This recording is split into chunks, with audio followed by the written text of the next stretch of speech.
నమస్తే కళ్యాణ్ గారు. నమస్తే జయ గారు. కళ్యాణ్ గారు, అశోక్ అనే అతను మనకి మెయిల్ చేశారండి. పెళ్ళైపోయిన అతను, భార్య అంటే విపరీతమైన ప్రేమ, పిచ్చి, ఆమెకు కూడా అలానే ఉంది.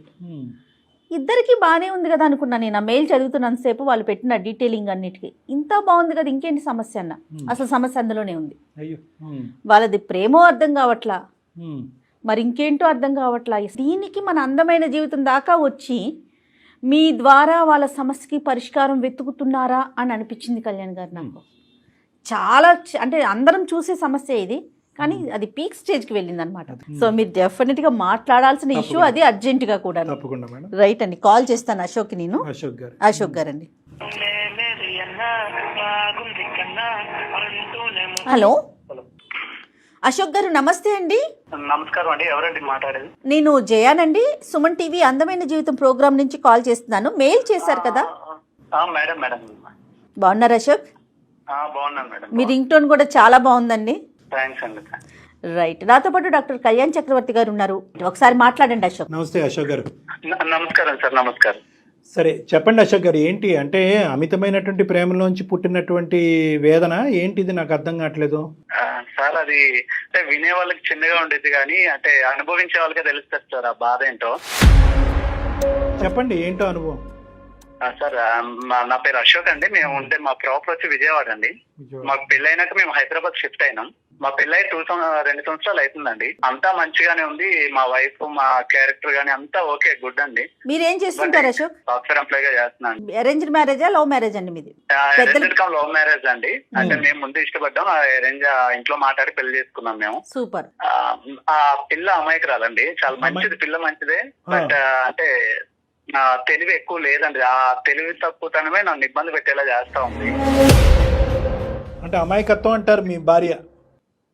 అవునండి, చాలా మంచిదండి. ఆ పిల్ల వల్ల ఏమి ఇబ్బంది లేదు, కానీ కొన్ని విషయాలు నేను ఎక్స్ప్లెయిన్ చేయలేకపోతున్నాను దానికి. అందుకే మిమ్మల్ని అప్రోచ్ అవ్వాల్సి వచ్చింది. ఈ 2 years లో, మేము 2 years లో నేను 1 year బ్యాక్ నుంచి నోటీస్ చేసింది ఏంటంటే, మా వైఫ్ కి చీరల పిచ్చి బాగా ఉందండి. చీరల పిచ్చి? అవునండి, అవును, చీరల పిచ్చి. చీరలు ఇష్టం. చీరలు, అదే అతను పిచ్చి అంటున్నాడు. మీ ఆడవాళ్ళకి కోపం వస్తుంది. చెప్పండి ప్లీజ్. ఓకే సార్, నేను ఒకటే అడుగుతాను, మీరు చెప్పండి. ఆడవాళ్ళకి ఎన్ని సారీస్ ఉంటాయండి నార్మల్ గా? ఏమో అంటే అది మేము ఎక్కడ లెక్క పెడతాం, మీ ఆవిడకి ఎన్ని చీరలు? నార్మల్ గా నేను చెప్పే విషయం వినండి సార్. మా ఇంటి నిండా చీరలే ఉంటాయండి. ఇంటి నిండా అంటే ఏంటి మీ మీనింగ్? షాప్ లాగా ఏంటండి? మా అల్మరా నిండా చీరలే అండి. ఒక బీరో ఉండేది, బీరో నిండా చీరలు నింపేసింది. ఇంకో బీరోలో నా బట్టలు ఉండేవి. ఈవిడ చీరలు అది కూడా నింపేయడం వల్ల నేను ఇంకో బీరో ఎక్కడ కొనిద్దాం అని నా బట్టలు తీసుకొని బాల్కనీలో ఉన్న అల్మరాలో పెట్టుకుంటున్నా బట్టలు. ఆ పొజిషన్ లో ఉంది ఇల్లంతా. నేను ఆఫీస్ నుంచి ఇక్కడికి వచ్చా అనుకోండి ఇంటికి, నేను ఆ ఇంటికి వచ్చినట్టు నాకు లేదు. ఏదో బట్టల షోరూమ్ ఉంటది కదండి, షోరూమ్ కి వచ్చినట్టు ఉంది. ఇక మా ఇంటి మొత్తం చీరలే అండి. అసలు ఆ పిల్ల పిచ్చి అనుకోవాలో ఇంకా అమాయకత్వం అనుకోవాలో నాకు అర్థం కావట్లేదండి. వరకైనా కట్టుకుంటుందా, లేదంటే వేరే వాళ్ళకి ఎవరికైనా? అయ్యో, అసలు ఎవరికి ఇవ్వదండి. ఏమైనా ఇప్పుడు ఏదైనా ఫంక్షన్స్ ఉన్నాయనుకోండి, ఒక 4-5 చీరలు వేసుకొని వెళ్ళిపోద్ది ఆ పిల్ల. కొంతకాలం అయితే మీకు కట్టేస్తుంది. ఏం చీర కట్టుకోవాలని అడిగిద్ది. సరే ఈ కలర్ బాగుంది, ఇది కట్టుకోని నేను చెప్తాను. సరే ఆ చీర కట్టుకొని వెళ్తుంది. దాంతో పాటు ఇంకో 4 చీరలు వేసుకొని వెళ్ళిద్ది ఆ ఫంక్షన్ కి. ఎవరి ఫంక్షన్ కి వెళ్ళినా అంతేనా? బర్త్డే పార్టీ అవనియండి, పెళ్లి అవనియండి, ఏ ఫంక్షన్ అవనియండి. ఇంకా ఆవిడ ఏంటంటే అందరిలో టాప్ అతనే అనిపించాలి. అంతే, 4 చీరలు పెట్టి ఏ చీర కట్టుకోవాలంటే అని అడిగింది. సరే ఈ చీర కట్టుకోమ్మా, ఇది నీకు బాగుంటది అని చెప్తాను. సరే ఆ చీర కట్టుకునేది. మరి నమ్మకం ఉందో లేదా ఇంకో 4 చీరలు బ్యాగ్ వేసుకొని పోయిద్ది. సరే వెళ్ళింది. సరే అక్కడ ఎవరైనా చీర బాగాలేదన్నారంటే నాతో వచ్చి గొడవ. నువ్వు బాగుందన్నావని కట్టుకున్నా, నీ వల్ల నా వాల్యూ పోయిందా? ఇన్ కేసు ఎవరైనా ఆ చీర బాగాలేదు అన్నారనుకోండి, ఇంకా చీర కట్టేదిలే. ఆ అల్మరాలో ఏదో మూలబడి ఉంటది. ఎందుకు ఇన్ని చీరలు అంటే కలెక్షన్. ఏం కలెక్షన్ అంటే నాకు అర్థం కాదు. అప్పట్లో మేము స్టార్టింగ్ లో ఉండేటప్పుడు నేనే ఇది అలవాటు చేసినట్టున్నా, నాకు తెలియకుండా. స్టార్టింగ్ లో ప్రేమగా 4-5 చీరలు తెచ్చేటోండి. ఇంకా వాళ్ళ ఫ్రెండ్స్ తో తిరిగి ఆ చీరలు చూసి ఇంకా అక్కడ ఏం నేర్చుకుందో ఏం తెలియదు. రోజు ఏదో ఒకటి పార్సిల్ వస్తానే ఉంటది ఇంటికి. ఆ పార్సిల్ రావడం, ఏమండి 20 పెట్టాను వచ్చింది ఇప్పుడు అంటే, సరే డబ్బులు ఇస్తా ఉంటుండే. నేను ఆఫీస్ లో ఉన్న ఫోన్స్, ఏమండి బాక్స్ వచ్చింది, బాక్స్ వచ్చింది, బాక్స్ వచ్చింది. ఆవిడకి యాడ్ ఉంటాయండి. ఆవిడ ఏం పని చేయదండి, ఇంట్లో తినబడుకోవడమే. నా వచ్చేసరికి కాఫీ టీ పెట్టడం అంతకు మించి ఆవిడకి పని లేదండి. సారీ కాదు, తిని పడుకోవటం అంటే అంటే ఈ హౌస్ వైఫ్. తిని పడుకున్నా పర్లేదు, తిని పనుకుని మళ్ళీ లెగిసిన తర్వాత మళ్ళీ చీరలు ఆర్డర్ పెట్టి ఇప్పుడు ఏంటంటే అనవసరంగా ఇది చీరలు అలవాటు చేశానేమో అనిపిస్తుంది నాకు. ఇక అనవసరం ఎక్కడి నుంచి డబ్బులు వస్తున్నాయా, ఎంత అవుతుందో, మా ఆయన ఎంతెంత manage ఖర్చు చేస్తున్నాడో పెడుతుందండి? లేదో. శారీస్ కాస్ట్లీగా తీసుకుంటారా? ఏమండి Costly. అలా ఏం ఉండదండి. అది 100 రూపాయల చీర ఉన్నాయండి, నచ్చిందంటే కొనేయాలంతే. ఇక ఏమండి వీక్ హాలిడేస్ వస్తాయి కదండి మాకు, సెలవులు ఏమైనా వచ్చినాయి అనుకోండి, సర్లే బయటికి తీసుకెళ్దాం అలా రెస్టారెంట్ కో ఏమనుకోని బయటికి తీసుకెళ్తానా, ఎదురుగా ఏదో షాపింగ్ మాల్ కనిపిస్తే ఇక్కడ ఆపండి తర్వాత తిందాం, ఇప్పుడు ఫుడ్ ముఖ్యం కాదు, చీరే ముఖ్యం, ఇంకా షాపింగ్ మాల్ కి తీసుకెళ్తుందండి. అశోక్ గారు, ఇలాగ ఈ రోజుకి ఒక 3 చీరలు కొనే బదులు మీరు ఒక బొటికి పెట్టేస్తే అవే చీరలు కట్టేసుకోవచ్చు, అవే ఇచ్చేసి అమ్మేయచ్చు. సో అదైతే బాగుండేదేమో. ఇంకా నా సిచ్యువేషన్ ఇంకా అదే తయారయ్యేలా ఉందండి. కాదు, మీరు పెట్టినటువంటి ఖర్చుకి ఒక బొటికి పెట్టేయచ్చేమో. అశోక్ గారు, ఇప్పుడు మీరు కొని పెట్టనివ్వండి, తను కొనుక్కోనివ్వండి, ఎన్ని చీరలు ఉంటాయి అంటారు సుమారుగా? ఉంటాయి మేడం, ఒక 400-500 ఉంటాయి మేడం. మొత్తం బెడ్రూమ్ మొత్తం ఆ చీరలే. మళ్ళీ చీరలు అది అది ఆ న్యూమరికల్ 500 అనేది ఇప్పుడు ఇంటికి అతను ఇంటికి వెళ్లే లోపల ఇంకొక 10 పెరుగుతాయి. 510 అంటాడు. ఉందండి, ఛాన్స్ ఉందండి. ఇంటి ఇక్కడ వాళ్ళ ఫ్రెండ్స్ ఒకళ్ళు తయారయ్యారా, వాళ్ళతో తిరగతా ఉండేది, బయట ఖాళీగానే ఉండేది. డబ్బులకి ఇబ్బంది అవ్వట్లేదండి? ఎట్లా కడుతున్నారు మీరు ఇంత మేడం డబ్బులు? మేడం నా తలకాయ నొప్పి ఏంటంటే ఆ క్రెడిట్ కార్డ్స్ ఉన్నాయి కదండి, ఆ 3 క్రెడిట్ కార్డు. ఇంకా నాకు ఆఫీస్ లో ఫోన్స్, నేను ఆఫీస్ లో ఉండేటప్పుడు ఆర్డర్స్ వచ్చాయని ఫోన్ చేస్తే ఇబ్బంది అవుతుందని క్రెడిట్ కార్డులు తెలియ చేతిలో పెట్టాను. నేనేందండి ఇక ఫ్యూచర్ లో పిల్లలు ఉంటారు, వాళ్ళు ఉంటారు అని చెప్పి నేను ఏదో డబ్బులు సేవ్ చేద్దాం అనుకుంటే ఈవిడ ఉండే డబ్బులు కాస్త ఆ చీరలతో కుట్టించేసుకోవాల్సింది మీరు, సరిపోద్ది. ఇంట్లో కట్టెలు, ప్యాంట్లు, చొక్కాలు, టవల్స్ అన్నిటికీ సహజంగా ఆడవాళ్ళకి చీరలు అంటే ఇష్టం ఉంటది, కానీ మరి ఈ రేంజ్ లో ఉంటుందా? ఎగతాళి చేయట్లేదండి, ఈ రేంజ్ లో ఉంటుందా అని అనిపిస్తుంది నాకైతే. ఎంతో మంది భర్తలు భార్యలకి 4-5 చీరలు కొని గిఫ్ట్లు ఇస్తారు, కానీ నేను కొనివ్వటం వల్లే ఆవిడకి అలవాటు అయిపోయి ఇప్పుడు మీరు అడిగారా అశోక్ గారు అసలు ఎప్పుడైనా మీరు సీరియస్ గా ఏంటి గోల, ఈ చీరలు ఏంటి, ఈ లోకం ఏంటి, నా బట్టలు తీసుకెళ్ళి ఏదన్నా ఒక మూల పెట్టుకోవాల్సి వస్తుంది, ఇల్లంతా నీ చీరలతో సిచ్యువేషన్ ఉండదండి. ఇంకో అర కొనుక్కుంటాను, దాన్ని నింపుతా అనేది ఆ మాటకి. సో మీ పని ఏంటంటే ఆవిడ చీరలు కొంటాం, మీరు కబోర్డులు కొంటాం. అదే అయ్యేస్తుందని ఎక్కడ నా బీరువా కొని ఇంకో కొత్త అల్మారా నింపితే అక్కడ నింపిద్దని నా బట్టలు అల్మారాలో పెట్టుకుంటున్నానండి వేరే దగ్గర. మరి చెప్పారా వాళ్ళ అమ్మగారికి కానీ వాళ్ళ నాన్నగారు, వాళ్ళ ఇంట్లో సాంప్రదాయం ఆనవాయితీ ఏమో ఇలా చీరలు కొంటాం? డొనేట్ చేసిన పెళ్లి చేసుకున్నా కదండి, ఇంట్లో ఒప్పించి పెళ్లి చేసుకున్నాను. ఆ మాత్రం ఇప్పుడు వాళ్ళ అమ్మాలకు చెప్తే ఆ మాత్రం పిల్లని భరించలేవా అంటారు, మా అమ్మ వాళ్ళకి చెప్తే అలాంటి పిల్లని ఎందుకు నువ్వు లవ్ చేసావు అంటారు. ఈ తలకాయ నొప్పులు ఎందుకులే, సరే ఫ్రెండ్స్ తో చెప్దామంటే ఆ ఛాన్స్ కూడా లేదు. అమ్మాయి ఆడపిల్లకి ఒక చీర కొనడానికి నీకు చేయి రావట్లేదు అంటారు.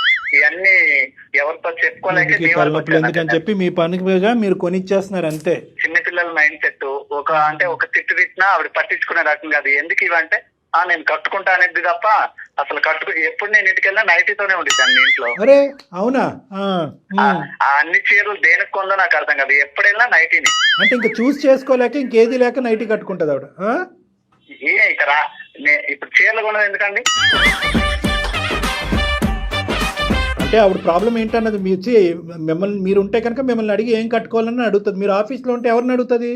అడగలేక ఇంకేంటంటే నైటీ వేసుకుని మీరు ఇంటికి వచ్చేంత వరకు వెయిట్ చేస్తే లోపలికి నిద్ర వచ్చి పడుకుంటదేమో. అంటే ఓన్లీ ఫంక్షన్ పర్పస్ ఏనా ఆవిడ కొనుక్కునేది?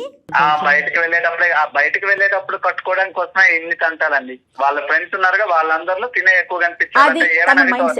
వాళ్ళకి ఫ్రెండ్స్ కూడా పిచ్చిలా అనిపించదా అండి? ఇప్పుడు ఎంత ఆడవాళ్ళకి చీరలు అంటే ఇష్టం ఉన్నా కూడా రోజైనా ఒక మాట అనుకోండి, నేను కొనేది 3,000 రూపాయల చీర 200 రూపాయలతో కొంటున్నాను, మా ఫ్రెండ్స్ 50-60 వేలు ఎట్టుకుంటున్నారు, మరి వాళ్ళు భరిస్తున్నప్పుడు నువ్వు ఎందుకు నన్ను భరించలేకపోతున్నావు, నువ్వు నన్ను లవ్ చేయట్లేదు అనిద్దండి ఏమనంటే. వాళ్ళ ఫ్రెండ్స్ ఏంటంటే ఈవిడ వైపు గొప్పగా చూసి మిమ్మల్ని చూసి ఎంత నవ్వుకుంటున్నారు, అరే బక్రా అయిపోయారా బాబు నువ్వు అని కదా. ఇక తప్పట్లేదండి, ఈ పిల్లకేమో చెప్తే అర్థం కాదా, ఏమేనంటే చెప్పిద్ది అందరు నేను అందంగా ఉంటే కదా నీకు వాల్యూ ఇచ్చేది జనాలు అనేది. ఏంటండి నా ముందు అందం లేకుండా బయట వాళ్ళ దగ్గర తిరిగితే నాకేందండి అది ఉపయోగం ఏమైనా ఉందా నాకు? కాదు, మీరు బాగా టైట్ చేసి ఫండ్ ఆపేస్తే ఏమవుతుంది? క్రెడిట్ కార్డు ఇవ్వలేదు, జోబులోంచి డబ్బులు ఇవ్వలేదు, బయట అప్పులు చేసుకునేస్తుందండి, నేనే క్లియర్ చేయాలి అవి కూడా. ఇప్పుడు క్రెడిట్ కార్డ్స్ ఉన్నాయి, లిమిట్ ఉంది కాబట్టి అంతవరకే వాడిద్ది. ఇది నేను ఆతానంటే బయట అప్పులు చేస్తుందంటే నేను అవి తీసుకునే పరిస్థితుల్లో లేనండి. నాకు ఈ టెన్షన్స్ ఎక్కువైపోతున్నాయి రోజు. ఇదో టైప్ ఆఫ్ ఓసిడీలా అనిపిస్తుంది నాకైతే మాత్రం. ఏమో అండి, ఈ ప్రాబ్లం కి సొల్యూషన్ నేను ఎక్కడ ఎత్తుక్కోలేక ఎవరితో చెప్పుకోలేక మీ వరకు వచ్చాను. మరి మీ గురించి మీరు ఏం కొనుక్కున్నారు? అయ్యో, నా గురించి నేను కొనుక్కునేది ఏముందండి, బన్నెల్లో డ్రాయర్లు కొనాలంటేనే 60 సార్లు ఆలోచిస్తే ఎక్కడ డబ్బులు అయితే అని చెప్పి. అయ్యా, ఇక ఈవిడ ఉంది కదండి, అక్కడికి ఇక్కడికి తీసుకెళ్ళి బ్లౌజెస్ ఏవో అంటారు కదా, మీరు రండి సెలెక్ట్ చేద్దరు అంటది. మగాళ్ళు మనకేం తెలుసు అండి సెలక్షన్ మ్యాచింగ్ మాస్టర్ మీరేనా? వాటికి మ్యాచింగ్ చేయాలి. 15-20 వేలు అండి ఆ బ్లౌజెస్ కి పైన డిజైన్స్ వేయిస్తారంట, నాకు అర్థం కాదు. ఓహో, ఆ ఖర్చు ఒకటి ఉంటుంది. వర్క్ చేయించుకుంటున్నారు. ఎంత సార్ మీ శాలరీ గురుగారు? నాకు వచ్చేది ఒక 50,000 వస్తుందండి. 50,000లో ఈ బట్టలు కొనాలా, ఇంట్లో ఆస్తులు అమ్ముకోవాలా, నాకు అర్థం కావట్లేదు. ఇంకేంటి, అయిపోయింది అంతా. సరే, ఇప్పుడు మరి ఈ పెళ్లికి వెళ్తాది 4-5 చీరలు మోసుకుని. అయ్యో 4-5 చీరలు పట్టుకెళ్ళేది కదండి. ఇప్పుడు ఎవరైనా నచ్చలేదు, లేదంటే ఎవరు నచ్చలేదు అని చెప్పక్కర్లా, ఎవరైనా చీర గురించి మాట్లాడలేకపోతే వెళ్ళి వేరే చీర మార్చేస్తుంది, అది నచ్చకపోతే వేరే చీర మార్చేస్తుంది. సో ఈవిడ గెస్ట్ కాదు, ఈవిడ పెళ్లి కూతురు అయిపోతుంది. ఇక చీరలు మార్చుడు పనిలోనే ఉండేది. ఎవరైనా ఓకే ఈ చీర బాగుందంటే అప్పుడు స్టాప్ చేస్తుందండి, లేదంటే ఇంకా మార్చుడే పని. సో ఈవిడ ఏంటంటే వాస్తవానికి ఈవిడకున్న ప్రాబ్లం ఏంటంటే ఒక విధమైనటువంటి ఇన్ఫీరియారిటీ కాంప్లెక్స్. ఆ ఇన్ఫీరియారిటీ కాంప్లెక్స్ లో ఏంటంటే ఏదో విధంగా అది సెల్ఫ్ ఎస్టీమ్ రైజ్ చేసుకుని నలుగురు నా వైపు చూడాలి అనే ఉద్దేశంతో చేసేటటువంటి ప్రయత్నం. అవునండి, అది పక్కన పెడితే తప్పుడు మనిషి అయితే కాదండి, చాలా మనిషి బంగారం అండి.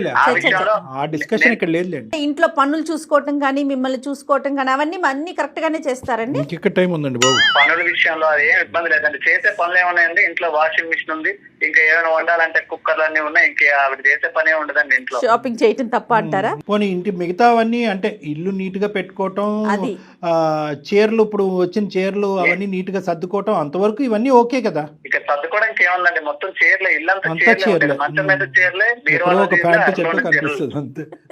పాపం ఏమండి, ఎక్కడో ఒక ప్యాంటు చొక్కా, అది కూడా పొట్టయిపోయి ఉంటాయి మీవి. సరే, మరి ఇది విడ్డూరమైనటువంటి విచిత్రమైన సమస్య. అందు గురించి ఇందాక మేడం అన్నారు, సరే వీళ్ళు చాలా ఎక్కువ ప్రేమించేసుకుంటున్నారంటే ఏం చెప్పాలి నాకు అర్థం కావట్లేదు, కానీ వీళ్ళిద్దరి మధ్యన ఒక విచిత్రమైన సమస్య అని చెప్పారు. కానీ ఇంత విచిత్రమైనటువంటి సమస్య అంటే పగవాళ్ళకి మాకు ఎలా ఉంటదంటే ఇక్కడ కూర్చొని సరదాగా నవ్వుకుంటున్నాం. అట్లా ఏం కాదండి, అట్లా ఏం కాదు, నవ్వటం కాదు. కానీ బేసికలీ ఏమనిపిస్తుంది అంటే ఎక్కడో మీరు లిమిట్ డ్రా చేయలేకపోయారేమో అని చెప్పి మిమ్మల్ని కూడా ఒక మాట అనవలసింది. అంటే ఏంటంటే నాకు ఆ పిల్లంటే చాలా ఇష్టం అండి, అడిగినా నేను ఇవ్వకుండా ఉండలేదు. ఇష్టమే, కానీ మంచితనం చేతకంతనం అనుకుంటే ఎలాగా? అమ్మాయి ఈరోజు చీరల వరకు కొనుక్కుంటే సరే సార్ నేను ఒక 5 లక్షలు సంపాదిస్తాను, లేదంటే ఒక 10 లక్షలు సంపాదిస్తాను, ఎంతో అంటే కనుక సరే ఒక అనుకోవచ్చు. మీకు వచ్చేది బొట్టబొట్టి ఒక 50,000. 50,000లో ఆ అమ్మాయి చీరల మీద చీరలు, దానికి మ్యాచింగ్ బ్లౌజులు, దాని మీద ఎంబ్రాయిడరీలు, ఇవన్నీ. ఇక్కడ పప్పుకి ఉప్పుకి ఎక్కడ ఉన్నాయండి డబ్బులు మీ ఇంట్లో? అన్నీ అప్పు చేసి పప్పు కూడా కదా ఇప్పుడు పరిస్థితి. రేపొద్దున మీరు ఇది తలకు మించినటువంటి భారం అవుతే కనుక అప్పు తీర్చేది ఎవరు? మీరే కదా. అదే సార్, అదే ఆ టెన్షన్ కే నాకు రాత్రాలు నిద్ర పడడం మానేసింది సార్. కళ్ళు మూసుకుంటే అవే కనిపిస్తున్నాయి, రంగుల రంగుల చీరలు. చేయించేసి ఒక్కసారి సార్ ఏవో ఫంక్షన్ వెళ్ళేటప్పుడు ఒకసారి కట్టిద్దంటే ఇంకా మరి అది ముట్టదు, ఆ మూలేడో పడేసిద్ది. అదే కదా, అందుకని విచిత్రం. ఇప్పుడు యూజ్ చేసుకునే ఆడవాళ్ళు చాలా మందికి చీరలు అంటే విపరీతమైనటువంటి ఇష్టం ఉంటుంది. అందుగురించి స్టార్టింగ్ లోనే అన్నాను పిచ్చి పదం. కానీ ఇక్కడ ఏంటంటే కొంతమంది ఆడవాళ్ళు అది రీసైకిల్ చేస్తారు, వేరే వాళ్ళకి డొనేట్ చేస్తారు, లేదంటే అనాథాశ్రమాలకు, లేదంటే డొనేషన్లు కూడా ఉండవండి, బీరువాలోనే చక్క పెట్టిద్ది అంతే. అలాగా ఎవరికి ఇచ్చేది ఉండదు, చేసేది ఉండదు. ఏమైనా అంటే అన్ని కలెక్షన్. ఈ గుంపు ఎవరైతే ఉందో ఈ అమ్మాయికి ఉండి లేనట్టుగా పొగిడేసి ఈ అమ్మాయి చేత రకరకాల చీరలు కొనిపెట్టి కట్టించేస్తున్నారో వాళ్ళతో చెప్పవలసింది, ఈ అమ్మాయి ఇంట్లో ఇది పరిస్థితి, మీరు అనవసరంగా ఎంకరేజ్ చేయకండి ఆ అమ్మాయిని, ఈ అమ్మాయికి నేను బ్రేక్లు వేయలేకపోతున్నాను, మీరన్నా వేయండి అని వాళ్ళతో చెప్పవలసింది. అవకాశం లేదండి నాకు, వాళ్ళతో మాట్లాడితే ఈ పిల్లకి అనుమానం, అన్ని కుదరట్లేదండి. సరే ఇప్పుడు ఏం చేద్దామండి? అది మీరే ఏదో ఒక సొల్యూషన్ నాకు ఇవ్వాలని మీ వరకు నేను వచ్చాను మేడం. సొల్యూషన్ లేదు, నాకు లేదు, సొల్యూషన్ ఏమీ లేదు. మీరు ఆవిడ లేనప్పుడు చెప్పండి, మేము వచ్చి ఆ చీరలన్నీ అమ్మేస్తాం. అదే సొల్యూషన్. అప్పుడు మీరు అలా మాట్లాడకండి. కొంతమంది ఏంటంటే దీన్ని ఇప్పుడు షాపింగ్ ఎడిక్షన్ అంటారు, రకరకాలు కొంటూ ఉంటారు. అవే ఫోన్లు ఉంటాయి కానీ ఇంకో 10 ఫోన్లు కొంటూ ఉంటారు, అదే షర్ట్లు ఉంటాయి ఇంకో 10 షర్ట్లు కొంటూ ఉంటారు. అలాగా ఒక ఎడిక్షన్ అనమాట. అంటే ఈ రోజు మీ పరిధి కాపాడుతుంది కాబట్టి ఇలా ఆవిడ కొనుక్కుంటూ వెళ్ళిపోతుంది. ఇది ఆదిలోనే తుంచేసేటటువంటి ఇది అనమాట. ఏదంటారు చూడండి, మొక్కై వంగంది మానే వంగుతుందా అని. మీరు ముందు ఛాన్స్ ఇచ్చారు, అది కాస్త తనకి అదే అలవాటుగా మారిపోయింది. సర్లేండి, ఇప్పుడు మిమ్మల్ని ఇప్పుడు మీరు కొద్ది కఠినత్వం అనేది చూపెట్టాలి. ఆ అమ్మాయి అమాయకురాలని మీరే అన్నారు, ఆ అమ్మాయి గీతలు గీసుకోలేకపోతుంది, మీరు గీయాలి కదా. ఎక్కడో చోట లిమిటేషన్స్ అనేవి మీరు డ్రా చేసి, ఇంతే ఈ మంత్ యొక్క బడ్జెట్ కొనుక్కోవద్దు అని అనట్లేదు, కానీ ఇంత బడ్జెట్ ఈ బడ్జెట్ లోపలే కొనుక్కో, లేదంటే కనుక వాళ్ళ ఇంటికి పంపించి వాళ్ళ అమ్మ నాన్న చేత కొనిపించమనండి. అది వేరే విషయం, ఎవరి బాధ వాళ్ళకి తెలియాలి. ఎందుకంటే అమ్మాయిని బాగా చూసుకోలేదు అని రమ్మని చెప్పండి. 550 చీరలు చూపెట్టి వాళ్ళని ఒప్పించి నేను మంచిగా చూసుకుంటాను పెళ్లి చేసుకున్నా కదండి, నేను ఆ పని చేయలేనండి. మరీ అంత అమాయకంగా మాట్లాడకండి అశోక్ గారు. ఇప్పుడు ఎవరైతే ఆ మాట్లాడినారో వాళ్ళని ఇంటికి భోజనానికి పిలిచి అన్ని కబోర్డులు ఒకసారి తలుపు తీసి చూపెడితే ప్రపంచంలో చూడని చీరలు చూస్తారు. అప్పుడు అర్థమవుతుంది అల్లుడు గారు ఎంత ప్రేమిస్తున్నారో, వాళ్ళ అమ్మాయికి ఎంత పిచ్చి పట్టిందో. ఒక్కతేనండి వాళ్ళ ఇంట్లో ఆడపిల్ల, తన ఒక్కతేనా? ఒక్కతేనండి, అల్లారు ముద్దుగా పెంచారండి. Okay okay. కాదు కళ్యాణ్ గారు, ఒకసారి మరి మాట్లాడదాం. అసలు అమ్మాయి మనస్తత్వం ఏంటో మీకు అర్థమవుతుంది కదా. సరే, మీ భార్య గారికి ఒకసారి లైన్ కలపండి. ఏం పేరు ఆవిడది? సాహితి సార్, సాహితి. సాహితి గారికి ఒకసారి లైన్ కలపండి. మీరు కలపగలరా? సార్ ఇప్పుడు కూడా నేను షాపింగ్ లోనే ఉన్నాను సార్. అల్లుడు బర్త్డే ఉంది, మ్యాచింగ్ బ్లౌజ్ కోసం తీసుకొచ్చింది సార్. ఆఫీస్ లీవ్ పెట్టి మరీ వచ్చాను. అందరికన్నా ఇంకా మంచిగా కనిపించాలిగా, ఇంకా ఫోన్ చేస్తే ఆఫీస్ మధ్యలో బ్రేక్ పెట్టి వచ్చాను సార్. ఒక 2 నిమిషాలు సార్, నేను బయట ఉన్నా. మీరు ఎంత మంచి భర్త అండి, మీరు ఎంత మంచి భర్త అండి. ఏం భర్త అండి, ఇగో ఇప్పుడు సార్ కాల్ చేసిండ్రు, నాకు కొంచెం మైండ్ ప్రశాంతంగా ఉంది సార్. ఆ లోపల ఉండలేక రావలేక ఇక బయట తిరగాల్సి వస్తుంది సార్. ఒక 2 నిమిషాలు సార్, నేను కాల్ కలుస్తా. కలపండి. The person you are speaking with has put your call on hold. కాదు, ఇప్పుడు కూడా షాపింగ్ లో ఉన్నారంట పాపం. హలో అశోక్, ఎక్కడికి వెళ్ళావు అశోక్? బ్లౌజ్ మ్యాచింగ్ అవ్వట్లేదు, వచ్చేస్తావనే కదా నేను తీసుకొచ్చింది. హలో, 2 నిమిషాలు లైన్ లో సార్ మాట్లాడినా. హలో హలో అమ్మా, నమస్తే అమ్మా. సాహితి నమస్తే అమ్మా, నా పేరు జయ, నేను అందమైన జీవితం ప్రోగ్రామ్ నుంచి మాట్లాడుతున్నాను. మేడం మీరు మేడం మీ ఎపిసోడ్ చూస్తాను మేడం. Thank you. చాలా బాగుంటాయి మేడం. నేను ఆన్లైన్ లో చూసాను మేడం, షాపింగ్ మాల్ లో చూసాను మేడం, ఎక్కడ దొరకలే. మీరు అడ్రస్ చెప్తే మా ఆయన తీసుకెళ్ళి ఇప్పుడే కొనుక్కుంటాను మేడం. ఏంటిదమ్మా, ఏంటిది? శారీస్ మేడం. నా శారీస్ గురించి ఒకవేళ ప్రోగ్రామ్ చూసాను అంటున్నావేమో, ఆన్లైన్ అంటున్నారు ఏంటి అనుకుంటున్నా. శారీస్ గురించా? అవును మేడం, మీరు మంచి మంచి డిజైన్స్ కడుతున్నారు. మీరు ఎక్కడ కొంటారో చెప్పరా మేడం? మళ్ళీ మీ ఈ పాపం మాకెందుకమ్మా? ఇప్పుడు మీ ఆయన ఇప్పటికే అతను ఉన్న 4 ఎంట్రుకలు నెత్తి మీద పీక్కుంటున్నాడు. మేము చీరలు ఎక్కడి నుంచి కొంటాము, అక్కడికి వెళ్ళి నువ్వు కొనుక్కోమంటాం గురించి కాదు మేము చేసింది. నువ్వు కొనుక్కున్న చీరలు చాలు అని చెప్పడానికి మేము చేసాం. అది నీ చీరలు ఎక్కువైపోయినాయి అంట అని చెప్తానికి చేశాను తల్లి. ఇప్పుడు ఏ చీరలకి మేము అడ్వర్టైజ్మెంట్ కాదు, ఏ షాపింగ్ మాల్ కి మేము అడ్వర్టైజ్మెంట్ కాదు. మీ ఆయన యొక్క బాధ అసలు వర్ణిస్తుంటే అసలు మా తల ప్రాణం తాక్కొచ్చిందమ్మా. మీ ఆయన ఎందుకు మాకు చేశాడని అనుకున్నావు? వరద బాధితుల్లాగా చీర బాధితుడు అంట మీ ఆయన. నువ్వంట ప్రపంచంలో ఉన్న అన్ని చీరలు కొనుక్కుని మీ ఇంట్లో పెట్టుకున్నావు. జస్ట్ మా ఇంట్లో ఎన్నో ఉండదు సార్, ఒక 500 అలా ఉంటే అంతే సార్. అది కాదమ్మా, మీ అమ్మగారికి ఎన్ని చీరలు ఉంటాయి చెప్పు సుమారుగా? ఉంటాయి సార్ ఒక 50. మరి మీ అమ్మగారికి 50 అయితే నీకు 500 ఎందుకమ్మా? శారీస్ అంటే చాలా ఇష్టం సార్. అమ్మ, ఇష్టానికి కూడా ఒక హద్దు ఉంటదమ్మా, ఇల్లు గొల్లవుతుంది ఇక్కడ. మా ఆయన ప్రేమగా కొనిస్తున్నారు సార్.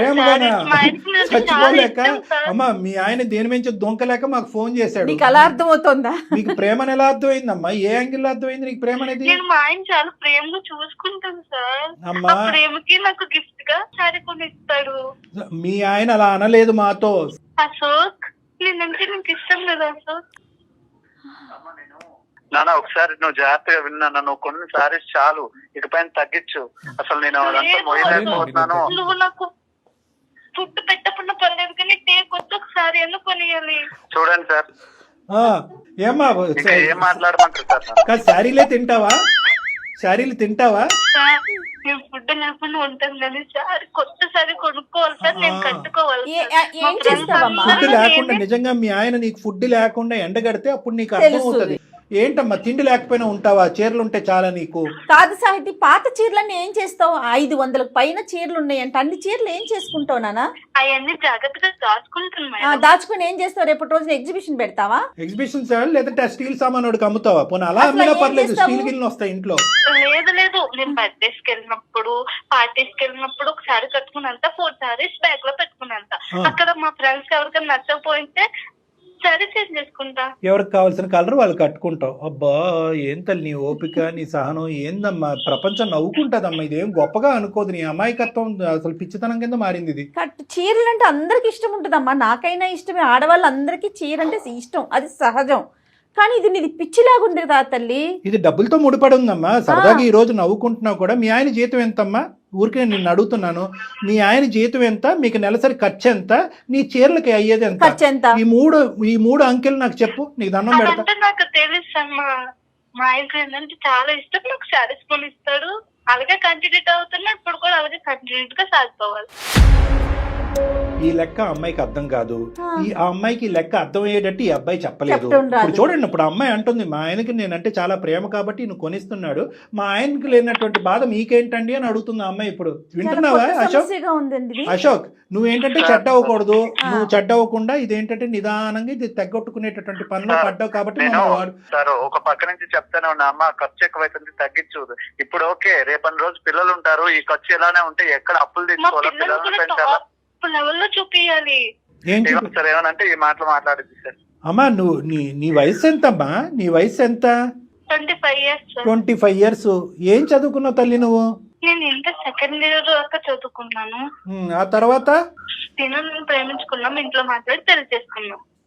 ఏం చూసి ప్రేమించాడు? నువ్వు కట్టుకున్న చీర చూసి ప్రేమించాడా ఇతను? ఇప్పుడైతే మాత్రం నువ్వు చేసేటటువంటి ఈ ప్రయాణం, ఈ ఖర్చు అతనికి అస్సలు నచ్చట్లేదు. అతనికి వచ్చేవి 50,000 అప్పు చేసి పప్పు కూడా అన్నట్టు, అప్పు చేసి పప్పు కూడా అన్న తినచ్చు. అతను అప్పు చేసి చీరలు కొంటున్నాడు, బ్లౌజులు కుట్టిస్తున్నాడు. అదంతా నాకు తెలుసు సార్. తను నన్ను ఇష్టపడి పెళ్లి చేసుకున్నాడు. మా అమ్మ నాన్న తనని నమ్మి నన్ను పంపించాడు. అదంతా ఓకే. చాలా ప్రేమగా అసలు చూసుకోవాలి. కాదు తల్లి, అసలు చీర కొనేటటువంటి కాన్సెప్ట్ ఎందుకు? అందంగా కనిపించాలా ఏంటి అసలు? ఎందుకు సార్ అన్ని చీరలు ఉన్నాయి కదా సార్, ఆవిడ కట్టుకునేది నైట్ సార్ ఇంట్లో. ఫ్రెండ్స్ అందరి ముందు అందంగా కనిపించాలి, మొగుడికి నైటీతో కనిపించాలా? నా దగ్గర నువ్వు అందంగా రెడీ అవ్వకున్నా వేరే వాళ్ళ అందంగా రెడీ, నాకేంది సార్ అది? అయ్యో, నవ్వాలో ఎడవాలో తెలియట్లేదు మీ సమస్య. చాలా అమాయకంగా మాట్లాడుతుంది అమ్మాయి మాట కూడా. ఏంది మేడం అమాయకత్వం? సార్ ఇప్పుడు నేను కొనకపోతే ఒక బాధ సార్, ఆ పిల్ల అన్నం తిందు, ఏం ఉండదు, అసలు ఆ రోజంతా మూడ్ ఆఫ్ గానే ఉండేది. ఆ మూడ్ ఆఫ్ ఒక 5 రోజులు బాధ నేను చూడలేను సార్. అదే చెప్తున్నాను, ఆ మూడ్ ఆఫ్ 5 రోజులు ఉండొచ్చు, 10 రోజులు ఉండొచ్చు, నీ జీవితంతో నాశనం అయిపోతుంది కదా. ఎంతకాలం మూడ్ ఆఫ్ లో ఉంటది? ఏదో చాలా తక్కువ సార్. మా ఫ్రెండ్స్ అయితే 50,000 పెట్టి సాధించుకుంటారు. కాదమ్మా, మీ ఫ్రెండ్స్ అందరు నీకు నిజాలు చెప్తున్నారనేటటువంటి నమ్మకం ఏంటమ్మా? నీ పిచ్చి ఆలోచనతో, పిచ్చి నమ్మకాలతో మొత్తం ఇల్లంతా గొల్ల చేస్తున్నావు నువ్వు. నీ పరిస్థితి అర్థం కావట్లేదు. ఈ రోజు సందడిగా సరదాగా 2 మాటలు వేసుకుని నలుగురికి నవ్వే విధంగా మనం మాట్లాడినా కూడా ఇది చాలా భయంకరమైనటువంటి సమస్య. ఓసిడి అని విన్నావా? ఓసిడి అంటారు, అంటే అదే పనిగా చేతులు కడుక్కోవటం, కాళ్ళు కడుక్కోవటం, ఏదో ఒకటి విపరీతంగా పని చేయటం. ఇక్కడ నువ్వు విపరీతంగా ఆలోచన లేకుండా చేసేటటువంటి పని ఏంటంటే కనుక కొంటమే. దానివల్ల వచ్చే పరిణామాలు ఏంటి? మీ ఆయన ఏం బాధపడుతున్నాడు, ఎంత ఇంట్లో డబ్బులు ఖర్చు అవుతుంది, ఎంత అప్పు అవుతుంది. ఇక్కడ చెప్పడానికి మీ అమ్మ నాన్న లేరు, ఇటువైపు అత్తమామ లేరు. ఇతనేమో వచ్చి గొంతిప్పి మాట్లాడలేకపోతున్నాడు, ఎందుకంటే నువ్వు ఏడుస్తావు, బాధపడతావు, నువ్వు అంటే విపరీతమైన ప్రేమ కాబట్టి. ఇది కాస్త నీకు దురలవాటు, వ్యసనం కింద మారిపోయింది. ఇది ఒక జబ్బమ్మా. కాదమ్మా, నువ్వేమన్నా చిన్నపిల్లవా? 25 ఏళ్ళు వచ్చి నీ పెళ్ళై 2 సంవత్సరాలు అవుతుంది. మీకు ఎంత డబ్బు వస్తుంది, మీరు ఎంత ఖర్చు పెట్టుకోవాలి, రేపు రోజు ఏంటి, రేపొద్దు ఇప్పుడు మీ ఇద్దరే, రేపొద్దున పిల్లలు కలిగితే అతను ఎక్కడి నుంచి తీసుకొస్తాడు అసలు? ప్రేమగా చూసుకుంటాననే కదా అమ్మ. ప్రేమగా ఒకటి తల్లి అమ్మ, ప్రేమగా చూసుకోవటం అనేటటువంటిది ఇది కొలమానం కాదమ్మా. దయచేసి అర్థం చేసుకో. నీ వయసు పెరిగింది కానీ నీ బుద్ధి పెరగలేదు. ప్రేమకి చీరలు కొనటం అనేది కొలమానం కాదు. ఈ ఈక్వేషన్ నీకు ఎవరు నేర్పించారో, ఎక్కడి నుంచి వచ్చిందో నాకు తెలియదు. అతను ప్రేమగా చూసి నీకు కొనిస్తున్నాడు, అతను నువ్వేం ఉద్ధరిస్తున్నావు? ఎప్పుడొచ్చినా నీ నైటీయే కదా అతను కనిపించేది. ఏమ్మా నువ్వు మాత్రం లెక్క అర్థం చేసుకోకపోతే ఎలాగా? నువ్వు ఎవరి గురించి రెడీ అవుతున్నావు? ఒక స్పెషల్ అటెన్షన్ గురించి రెడీ అవుతున్నావు. నలుగురు నా వైపు చూడాలి, నన్ను పొగడాలి అని చెప్పి. చదువు ఇంటర్మీడియట్లో ఆపేసో, ఒక ఆన్లైన్ కోర్స్ ఏదో నేర్చుకుని ఒక మంచి ఉద్యోగం సంపాదించుకుని 4 పైసలు సంపాదించుకుని తద్వారా నలుగురు అట్రాక్షన్ పొందొచ్చుగా. ఈ చీరలు కట్టి హడావుడు ఏంటి? నలుగురిని అట్రాక్ట్ చేయడం ఏంటి? మనం ఇదేమన్నా మోడలింగ్ కాంటెస్టా? మా ఆయన నన్ను పెళ్లి చేసుకుంటున్నాడు, మా ఆయన చూసుకోవాలి. అతను చూసుకోలేను అంటున్నాడు కాబట్టి మాకు ఫోన్ చేశాడు. మీ ఆయన ఇంకా చూసుకోలేడు, ఇంకెక్కువ కాలం అతను ఈ బాధ భరించలేడు. అతను బ్రతకాల చావాలని అనుకుంటున్నాడు. చూసుకోవాలి, నేనంటే ఇష్టం లేదా? ఇష్టం లేదు, చీరలు కొట్టే సార్ అలా అనకండి సార్. అవంటే ఇష్టం నాన్న, నేను చెప్పేది అది కాదు. కొంచెం విన్నానా నాన్న? ఆ నాన్నకు నువ్వే చెప్పుకో, మాకెందుకు ఫోన్ చేసావు నాన్న? సార్ కొంచెం మీరు ఏదో ఒక సొల్యూషన్ ఇవ్వండి ఏం సార్. నా వల్ల చెప్పాలి? చాలా ఏమయ్యా, బాధ పెట్టాను నువ్వు సార్. గర్జించవు, నువ్వు అరవవు, నువ్వు డబ్బులు కట్టబెట్టవు, అత్త మామలకి కంప్లైంట్ చేయవు, ఆ అమ్మాయికి బుద్ధి చెప్పాలి అనే ఆలోచనతో మేము ముందుకు వస్తుంటే సార్ అలా అనకండి సార్ అంటావు. ఎవరు ఇది ఇరగొట్టేది తెగొట్టేది? కళ్యాణ్ గారు ఇలాంటి కేసెస్ ఇంతవరకు మనం నేను అందమైన చూ- జీవితంలో చూడలేదు నేను కదా. చూడలేదా? ఏం నవ్వుతూ కౌన్సిలింగ్ చేయటం నా జీవితంలో ఫస్ట్ టైం. ఎప్పుడు కోపంగానో చిరాగ్గానో ఏదో విధంగా ఒక ఇమోషన్తో కౌన్సిలింగ్ చేస్తాను. నవ్వుతూ కౌన్సిలింగ్ చేయటం ఫస్ట్ టైం. ఒక్కటే, నువ్వైనా నేను మాట్లాడే పద్ధతిలో నువ్వన్నా మాట్లాడు, అది. లేదంటే నన్నన్నా మాట్లాడించు. లేదా మీరే తేల్చుకోండి. సార్, ఎలాగ మీరే ఇది? మాట్లాడండి సార్, మీరే మాట్లాడండి మరి సార్, నా ఒకటి, వల్ల కాదు సార్. సాహితీ సాహితీ సాహితీ ఇప్పటికైనా అర్థమైందా? మీ ఆయన ఎంత బాధపడుతుంటే, ఎంత వేదనకు గురవుతుంటే మా వరకు ఫోన్ చేస్తాడు? దయచేసి ఇప్పటికైనా ఆలోచించమ్మా. మీ ఆయన సార్ నిన్ను నేను బాధ పెట్టాను సార్, ప్రేమగా చూసుకుంటా. ఆ ప్రేమకి గిఫ్ట్ గా నాకు ఒక రోజుకో శారీ అడుగుతా. అమ్మో, అంటే నేను ఇంకా ఎక్కువ అంటే అడగను సార్. 30 రోజులకి 30 చీరలు కొనుక్కుంటారా ఎవరైనా? అమ్మ సాహితీ, ఇంకా చాలమ్మా. నీ చీరల పిచ్చి ఏ స్థాయిలో ఉందన్నది మాకు బాగా అర్థమైంది. ఒక్క 2 నిమిషాలు నేను చెప్పేది విను. ఇది ఇంకా జోక్స్ కాదు, ఇదేమి కామెడీ షో కాదు. ఇది ఒక సీరియస్ అంశం కింద మనం మాట్లాడుకుంటున్నాం. అతను చెప్పుకోలేక, అతను బాధ చెప్పుకోలేక చాలా బాధపడుతున్నాడు అతను. ఇప్పటికైనా అర్థం చేసుకో. మా వరకు ఫోన్ చేశాడు, అందమైన జీవితం వరకు. మేము ఈ కేసు సెలెక్ట్ చేసుకున్నామంటే దాంట్లోనే ఈ ఇష్యూ యొక్క సీరియస్నెస్ నువ్వు అర్థం చేసుకోవాలి. నీకేంటంటే నీ ప్రాబ్లం నేను చెప్తాను, నీకు ఉండేటటువంటి కొద్దిపాటి నాలెడ్జ్తో అర్థం చేసుకో. నీ సెల్ఫ్ ఎస్టీమ్ తక్కువ, నీకుండే నీ మీద నీకుండే నమ్మకం, కాన్ఫిడెన్స్ తక్కువ.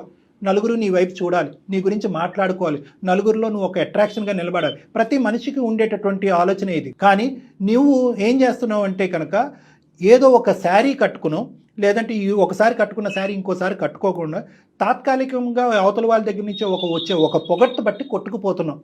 ఈరోజు నీ ఎదురుకుంటా పొగిడే వాళ్ళు నీ వెనకాతలు ఏమనుకుంటున్నారో అనేది అర్థం చేసుకో. మీ ఆయన్ని చూసిన తర్వాత మీ ఆయన ఎంత సంపాదిస్తాడు అనేది అందరికీ తెలుసు. చూడు, ఈ పిచ్చి అమ్మాయి రోజుకో చీర కట్టుకుని ఇల్లు గుల్ల చేసి అతను జోబుకు చిల్లు పెడుతుందని చెప్పి నవ్వుకుంటారు. నిన్ను చూసి అయినా మా ఆయన లోపలతోనే కొనుక్కుంటున్నాను కదా సార్. అమ్మా, మీ ఆయన డబ్బులతో కొనుక్కుంటున్నావు, కానీ మీదేమి రాజవంశికుల కుటుంబం ఏమీ కాదు. మీ ఆయనకి నెలకి 10 లక్షలు రావట్లేదు, అందరికీ తెలుసు. నువ్వు ఏ విధంగా శారీ కట్టుకుంటున్నావో, ఎన్నిసార్లు 100 సార్లు అదే షర్టు ప్యాంటు వేసుకుని నీ వెనకతలు మీ ఆయన ఎలా తిరుగుతున్నాడు అనేది అందరూ చూస్తున్నారు. అతను ఒక షర్టు ప్యాంటు మార్చుకోలేదు, కానీ గంటకో చీర నువ్వు మార్చుకుంటున్నావు. పెళ్లి కూతురు కంటే ఎక్కువ చీరలు నువ్వు మార్చుకుంటున్నావు అంటే కనుక నలుగురు నీ ఎదురుగుంటా పొగిడినా కూడా వెనకతలు మిమ్మల్ని చూసి నవ్వుకుంటూ ఉంటారు. మీ హస్బెండ్ని చూసి హేళన చేస్తారు. ఈ మాత్రం భార్య యొక్క ఖర్చు కంట్రోల్ పెట్టలేనటువంటి మగాడు ఇతనెవడు అని చెప్పి నవ్వుకుంటారు. మీరేదో గెలిచినట్టు భావిస్తున్నారు, కానీ మీరు ఓడిపోతున్నారమ్మా. ఒక్కసారి అర్థం చేసుకోండి, ఆలోచించండి. నీ యొక్క సెల్ఫ్ కాన్ఫిడెన్స్ పెరగాలి అంటే ఇంకో విధంగా సాధించి నలుగురు యొక్క మెప్పు పొందేటటువంటి ప్రయత్నం చేయి. నువ్వు చదువుకో. నాకైతే ఉద్యోగం కళ్యాణ్ చేసుకో. గారు మీరు అమ్మాయికి చెప్తున్నారు కానీ నాకు అసలు అమ్మాయిని అనాలనిపించట్లేదండి. అశోకుది తప్పు, తను ఎందుకు కంట్రోల్ అదే చేసుకోలేకపోతున్నాడు? ఇప్పుడు అశోక్ కూడా మాట్లాడాలి. అమ్మా, నీకు ఇంతవరకు అర్థమైందా నేను చెప్పేది? సార్ ఎన్నైనా గానీ మా ఆయన నన్ను ప్రేమగా చూసుకుంటారు సార్. నీ కాదమ్మా. ప్రేమ జల్లంగా ఉండారే, పొద్దున అప్పుల పాలై రోడ్డును పడ్డారనుకో, నీ చీరలు కాపాడతాయా? నీ అప్పులన్నీ చీరలు తీరుస్తాయి. లేదు, నాకు డేకి ఒకసారి ఉండాలి అంతే. అమ్మ, ఒక్కసారి నేను చెప్తాను. నీకు కనువిప్పు కలగాలి, ఆలోచన కలగాలి అంటే కనుక నీకు ఒక పిచ్చిలో ఉన్నావు, నీకు ఒక సైకలాజికల్ ప్రాబ్లం ఉంది, నీకు ఒక ఇమోషనల్ ఇష్యూ ఉంది. అమాయకత్వం అనేటటువంటిది బహుశా చిన్న మాటేమో. నీకు ఓసిడి అనేటటువంటి విపరీతంగా కొన్ని ఎడిక్షన్ కూడా ఉంది. దీనికి విపరీతమైన ట్రీట్మెంట్ కావాలి. కానీ దానికంటే ముందు మెట్టు మార్పు రావాల్సిన నీలో కంటే అశోక్లో మార్పు రావాలి. ఫస్ట్ అశోక్, నువ్వు ఇమీడియట్గా చేయవలసింది ఏంటంటే ఆ షాప్లోంచి ఇద్దరు వెంటనే నిష్క్రమించండి, ఇంటికి వెళ్ళండి, మొత్తం పద్దుల కాగితం అంతా తీ, క్రెడిట్ బిల్ అంతా తీ, మొత్తం బ్యాంక్ స్టేట్మెంట్ అంతా తీ, నీ నెల జీతం పే స్లిప్స్ తీసి ఎంత సంపాదిస్తున్నావు, ఇంటికి పప్పుకి బియ్యానికి ఎంత ఖర్చు అవుతుంది, ఈ అమ్మాయి చీరలకు ఎంత ఖర్చు అవుతుంది, నీ ప్యాంటు చొక్కాకి ఎంత ఖర్చు అవుతుంది అనేటటువంటిది లిఖితపూర్వకంగా రాసి ఆ అమ్మాయి చేతిలో ఒకటి పెట్టు. ఆ అమ్మాయికి ఇప్పుడుకొచ్చి ఎంత ఖర్చు అవుతుంది, ఎంత బాధ కలుగుతుంది, ఎంత ఇదవుతుంది అనేది ఆ అమ్మాయికి ఒక అవగాహన లేదు. ఒకప్పుడు అలా మాట్లాడినా కూడా, నేను ఇంత ఇదిగా మాట్లాడినా కూడా ఆ అమ్మాయికి ఒక ఆలోచన, అవగాహన లేకపోతే ఇమీడియట్గా ఆ అమ్మాయిని తీసుకొచ్చి ఇక్కడికే తీసుకురా, నా కౌన్సిలింగ్ తీసుకురా, నేను అమ్మాయితో కూర్చొని మాట్లాడతాను. ఎందుకంటే ఇది ఒక ఓసిడి లాంటి వ్యవహారం, దీనికి ఖచ్చితంగా కౌన్సిలింగ్ ట్రీట్మెంట్ అనేది అవసరం అనేది నా భావన. ఏమంటారు అశోక్? తప్పకుండా సార్. ఒక్కటి నాకు మాట చెప్పు, మీ ఆయన నీవంటే విపరీతమైనటువంటి ప్రేమ కలిగినటువంటి మీ ఆయన నీకు చీరలు సంతోషంతో కొనిస్తున్నాడా, బాధతో కొనిస్తున్నాడా? ఇప్పటికైనా అదైనా అర్థమైందా? తల తాకట్టు పెట్టుకుని కొనిస్తున్నాడు, నీకు అర్థమవుతుందా? సార్ నాకు ప్రేమతో కొనిస్తే కావాలి సార్, బాధతో కొనిస్తే వద్దు సార్. అమ్మా తల్లి సంతోషం. లోకం మెప్పు పొంది భర్త మెప్పు పొందకపోతున్నాను సార్. అమ్మా, ఇప్పుడుకైనా అర్థమైందా తల్లి? థ్యాంక్ యూ అమ్మా, నీకు 100 కోటి వందనాలు. సరేనమ్మా, ఇప్పుడు వరకు అయితే అర్థమైంది. మళ్ళీ రేపొద్దున ఏదో ఒక టీవీలో ఒక అడ్వర్టైజ్మెంటో ఒక డిస్ప్లే బోర్డో చూస్తావు. ఈ మెప్పు, ఒప్పందాలు, ప్రేమలు ఇవన్నీ తాకట్టు పెట్టి ఆ చీర నాకు ఉంటే బాగుండు కదా అని నీకు అనిపిస్తుంది. ఎందుకంటే ఇది ఒక వ్యసనం అనేది నా భావన. అర్థమైందమ్మా, నువ్వేం తప్పుగా భావించద్దు. నేనేదో పిచ్చో అనట్లేదు. ఇది ఒక వ్యసనం. ఈ వ్యసనం అనేటటువంటిది ఇక్కడతో చల్లారదు. మీరు రావాలి. ప్రాబ్లం ఉందా సార్? ఉన్నట్టే అనిపిస్తుంది. ఈ విధంగా అడగటం ఇంకా సంతోషకరం. ప్రాబ్లం ఉన్నట్టే అనిపిస్తుందమ్మా. అర్థమైందా? అర్థమైంది సార్. ఇప్పుడు తాగుడుకి బానిసలైనటువంటి వాళ్ళు, వాళ్ళతో పోలిస్తున్నానని నువ్వు ఇంకేం తప్పుగా అనుకోవద్దు. కొంతమంది తాగుడికి బాగా బానిసలైనటువంటి వాళ్ళు ఉంటారు. నా రూమ్లోకి వచ్చి నా మీద తప్ప అందరి మీద ఒట్లేసేస్తారు. అలా ఆపేస్తామని. మేము ఆపేస్తాం సార్, మేము ఆపాము. బయటకు వెళ్తే కనుక వాళ్ళు నడిచేటటువంటి బాటలో ఉంటే కనుక ఒక బాటిల్ కొనుక్కుంటానని వెళ్ళిపోతూ ఉంటారు.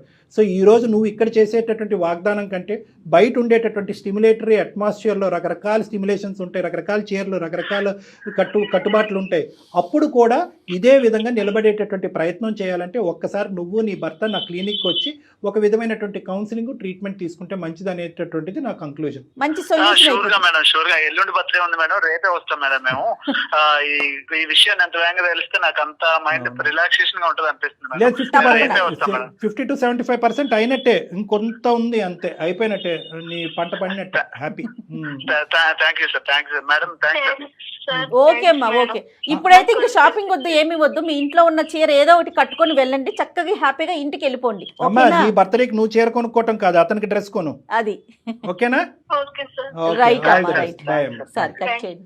కానీ అంటే అమ్మాయి మాటలు పాపం అమాయకంగా నవ్వొచ్చే విధంగా అతని బాధలు అనిపిస్తున్నాయి, కానీ అది భరించే వాళ్ళకి తెలుస్తుంది కళ్యాణి గారు. అది కరెక్టే మేడం. కానీ ఆ అమ్మాయికి ఏంటంటే బహుశా అశోక్ను కూడా ఇక్కడ మనం ఒక మాట అనాలి, చెప్పే విధంగా చెప్పాలి. అంతే కదా.